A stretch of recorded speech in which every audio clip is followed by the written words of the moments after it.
Let's dive into a piece of history that might be collecting dust in your coin jar, the 1973 Kennedy half dollar. You've probably handled these hundreds of times without a second thought, but tucked among the typical circulated pieces lurk rarities with stories that reach back to a turbulent era in American history. Over the next few minutes, we're going to uncover what makes this coin special, from its unexpected origins to auction records that'll make you do a double take. By the end, you'll know exactly which details to look for if you stumble upon one in your own collection. The story begins shortly after President John F. Kennedy's assassination in late 1963, when Congress moved swiftly to honor his memory.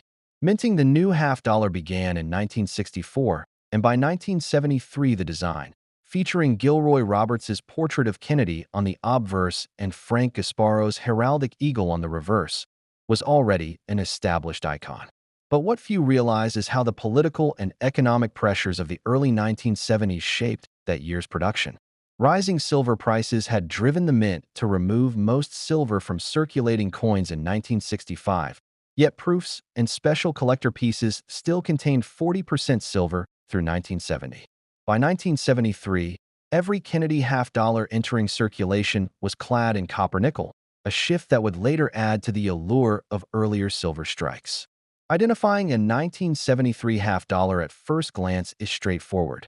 The 1973 date sits boldly beneath Kennedy's bust, while the mint mark, either a small D for Denver or no mark for Philadelphia, appears on the obverse just below the truncation of the bust. But where keen collectors strike gold is in spotting subtle minting anomalies. One of the most sought after is the so-called double die obverse, where doubling is visible on the date and motto. These examples slipped through quality control, and only a handful of confirmed specimens exist. Another rarity arises from die cracks that create raised lines across the fields and devices. Imperfections that, rather than diminishing value, can catapult a worn 5-cent piece into four-figure territory. When it comes to market value, condition is king.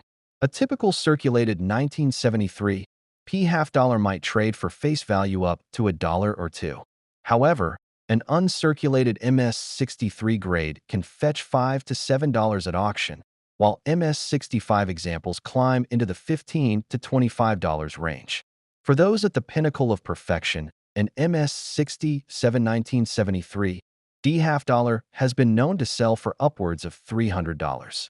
Proof coins minted at San Francisco, designated S, and struck on polished planchets, carry their own premiums. A proof in PR-65 condition often brings $8 to $12, but once you enter the PR-67 territory, prices leap to $30 to $50. The real head-turner is the seemingly flawless PR-70 Deep Cameo. Only a handful have graded this top tier, and one sold for nearly $4,000 in late 2024. Digging deeper, each condition tells its own tale. Mint state coins, MS-60, MS-70, show full luster and no signs of wear, but even within this category, subtle differences matter. Look for bold cartwheel reflections and sharply defined rims to separate an MS-66 from an MS-64. Circulated grades, ranging from AG3 to 58 Australian dollars, reveal softening around Kennedy's cheekbone and hairlines. Despite these were markers, certain circulated error pieces still command unexpected sums. For example, a well-worn coin with a pronounced die break under the motto, E pluribus unum, recently traded for over $1,200 because of its dramatic raised ridge. Beyond numbers and grading, there's rich lore surrounding the 1973 issue. One collector recalls visiting the Denver Mint in '73 and being shown off-record trial strikes, coins struck on silver blanks that never reached the public.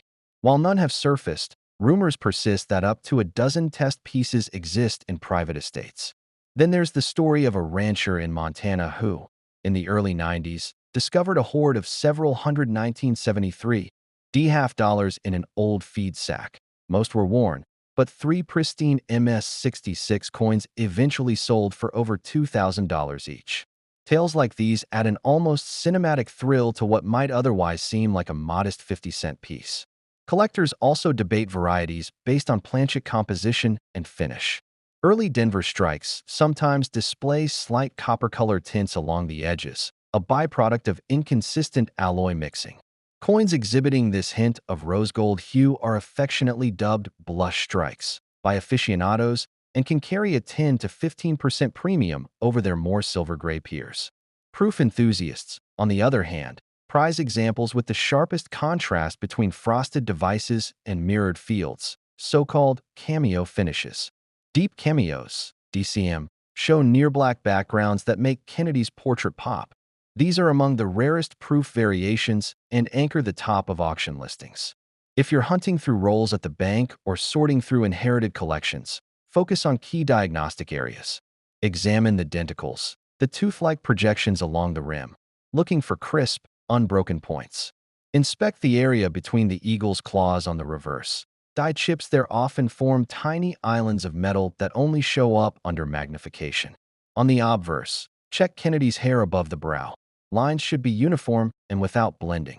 Any breach in these zones may indicate doubling, die cracks, or die chips that boost rarity. As our time with the 1973 Kennedy half-dollar wraps up, remember that authenticity is paramount. Always authenticate high-value pieces through reputable services like PCGS or NGC to avoid counterfeits, especially when chasing MS67 Plus or deep cameo proofs. And if you're serious about adding one to your collection, study recent auction results. Prices can swing based on collector sentiment and economic factors. But when the right error or perfect strike emerges, the payoff can be far more than face value, turning a simple half-dollar into a headline-grabbing treasure.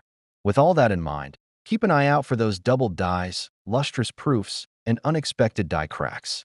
This coin may seem common at first glance, but underneath its surface lies a chapter of U.S. minting history packed with intrigue, variation, and value. If you've got a 1973 half-dollar in your cabinet, give it a closer look. You just might be holding the key to your next big find.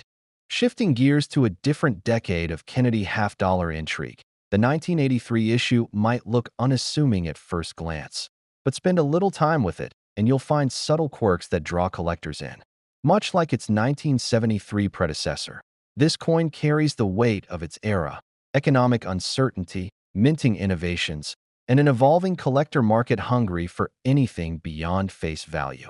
As you slide a 1983 half-dollar into view, you're not just holding 50 cents.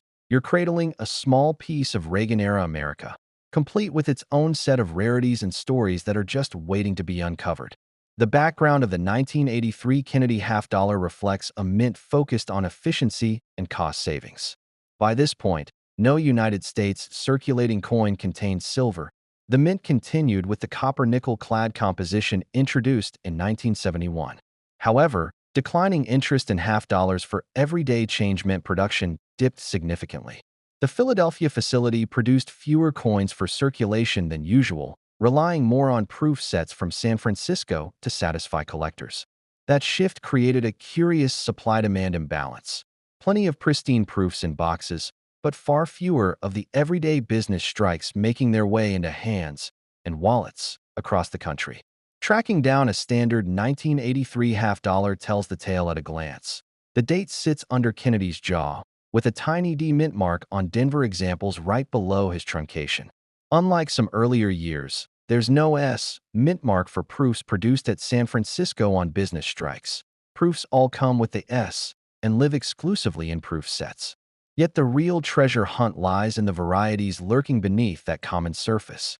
A handful of 1983 D coins display an elusive clipped planchet error. During blank production, a misfeed caused an off-center clipping, leaving a curved slice missing at the rim. In circulated condition, these might pass for damage, but for error collectors, they're genuine finds worth a closer look. Auction records for these clipped planchets can be surprising. A heavily worn clipped 1983 D half-dollar once brought $175 at a regional error coin show, while a nearly flawless MS62 example soared past $600 online as word of its rarity spread. Compare that to typical circulation strikes, which often trade at or slightly above face value. And you can see how a single mint mishap transforms a mundane coin into a prize. Denver's 1983 output was relatively modest, just over 5 million pieces, so anomalies stand out even more against the backdrop of otherwise plentiful specimens.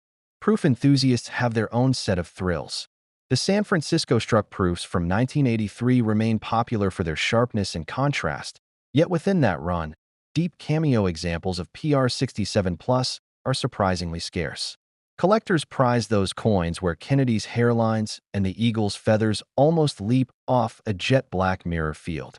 Back in late 2024, one of these PR68 deep cameos sold for over $2,200, a number that stunned even seasoned collectors.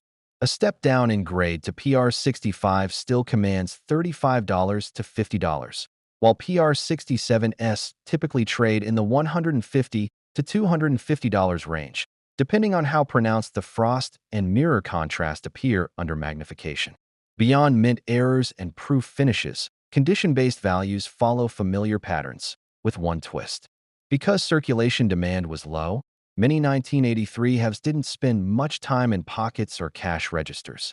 Instead, they remained in rolls, jars, or simply tucked away by curious collectors. That means higher-grade business strikes, MS64 to MS66, are more common for a 1983 than for some earlier dates. An MS64 1983 D might fetch $7 to $10, while MS65 examples often cross $20.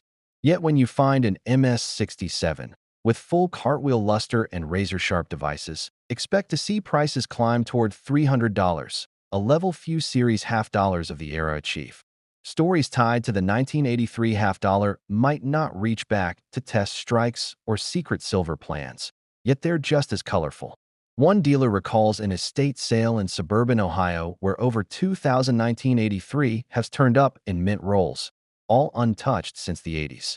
He bought the lot cheaply, then spent months selling the nickels and dimes equivalent one at a time, and netted a small fortune once collectors discovered the clipped planchets he'd inadvertently included.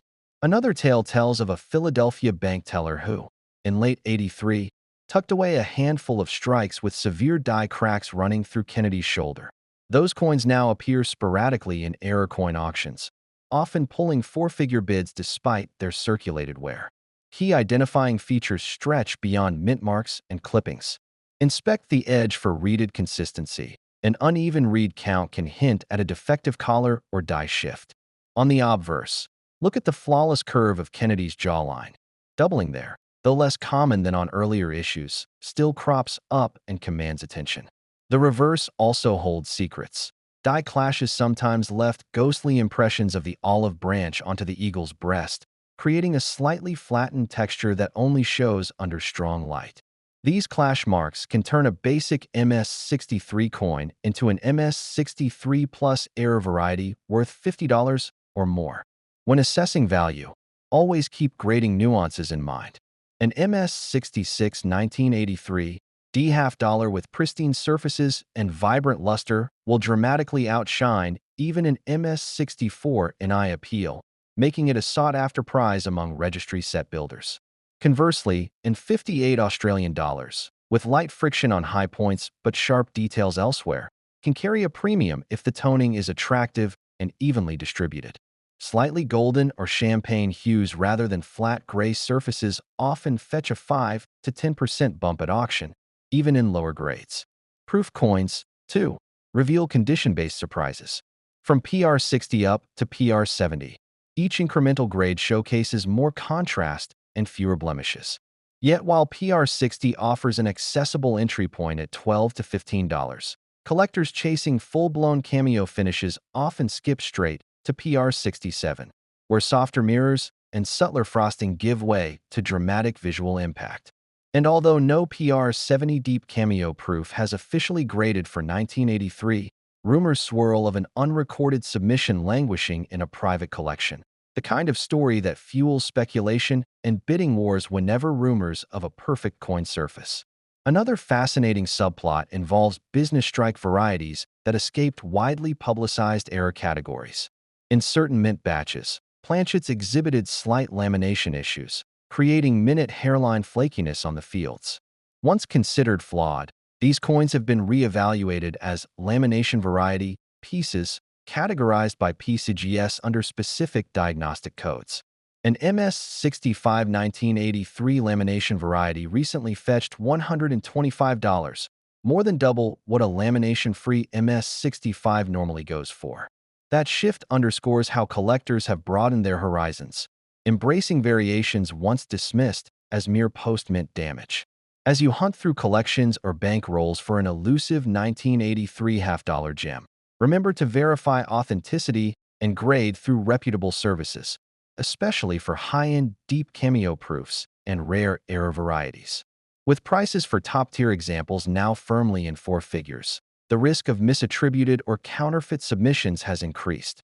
Securing a third-party certification not only protects your investment, but also enhances resale potential should you ever choose to part with a standout specimen.